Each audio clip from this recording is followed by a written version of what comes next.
So mapagpalang araw sa ating lahat mga kapatid.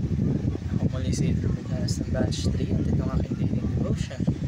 At ngayong araw ay pag-uusapan natin ay kung ano ang best argument mo o moral argument.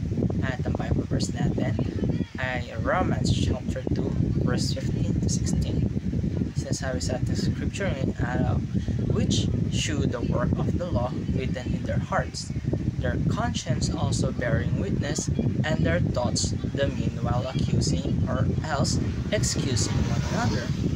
In the day when God shall judge the secrets of men by Jesus Christ, according to my gospel. Ngayong araw mga kapatid, dapat tanongin natin ating sarili kung ano nga ba the best ating argument para patunayan natin na mayroong Diyos. Maraming tao mga kapatid ang gumagamit ng sensya, creation, logic, pero isa sa pinakasimple at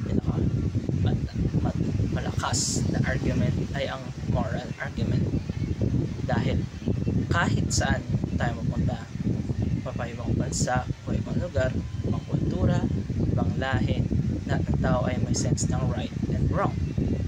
Kahit hindi pa nila nababasa ang Biblia o hindi, believer man o hindi, deep inside ay meron silang konsensya.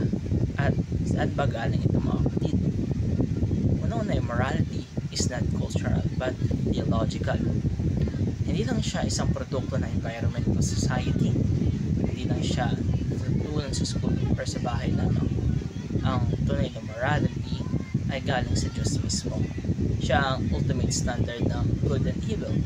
Kaya kahit walang batas ang isang bansa, ay mayroon pa rin mga tao nakakalam kung ano ang tama sa mali.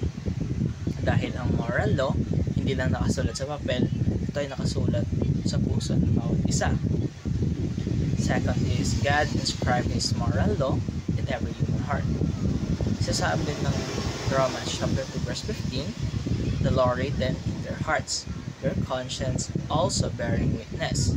Ibig sabihin nito ay may konsensya natin ay parang alarm natin ng compass na binibigay ng Diyos. Every time na nagkisinungaling tayo, nakakasakit tayo ng mga tao, ay nakakonsensya tayo. Kahit pa minsan ay matigas ang puso natin, pero deep inside, alam natin ang tama sa mali. Pero mayroon ding warning na sinasabi dito. Unang-una, ay beware of developing a seared conscience. Pag tayo ay pinapatay natin palagi ang boses ng ating konsensya, eventually ay magiging manhid na lamang tayo. Hindi na tayo nakakaramdam ng guilt. Kaya nararapat lang nabantayan natin ating mga puso na huwag natin sanayin ang ating sarili sa kasalanan. At point number 3, your changed life is the best moral argument.